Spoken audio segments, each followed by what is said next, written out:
It is going to be Rams team, 1 p.m. East.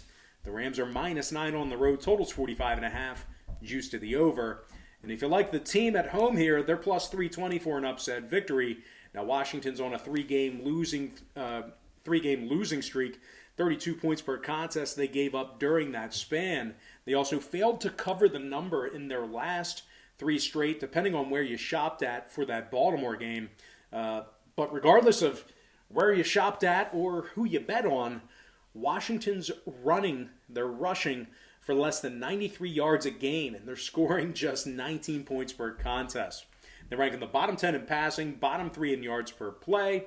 Dwayne Haskins has thrown for less than 940 yards, and he completes just 61% of his passes. He's also been sacked 13 times.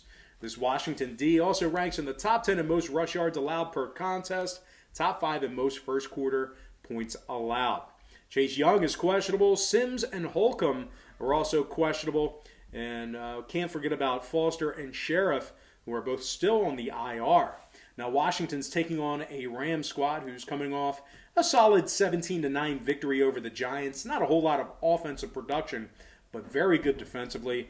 And that's going to put the Rams at 3-1 straight up on the season, along with 2 successful covers over Dallas and Philadelphia. The Rams are in the top 10 in rushing, top 10 in yards per play. Darrell Henderson's rushed for 223 yards and a couple of scores. He's averaging 5.2 yards per carry.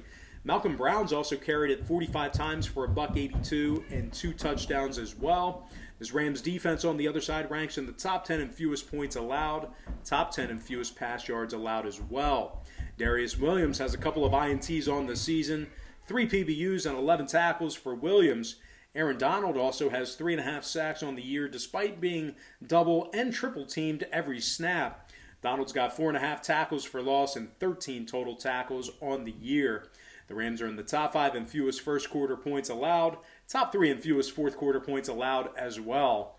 Now keep an eye on Akers, Ruller, and Joseph Day, as they are questionable for the Rams. Now scoring-wise, when it comes to the total in this one, 2 out of the Rams' last 3 got over the posted total. Meanwhile, Washington's last 2 straight got over the line themselves. They're 3-1 to the over for the season. So with all that in mind, give me the LA Rams -9 in the over, 45.5 in that contest. All right, next matchup, Raiders-Chiefs, 1 p.m. East. The Chiefs are -12, totals 56. KC's in the top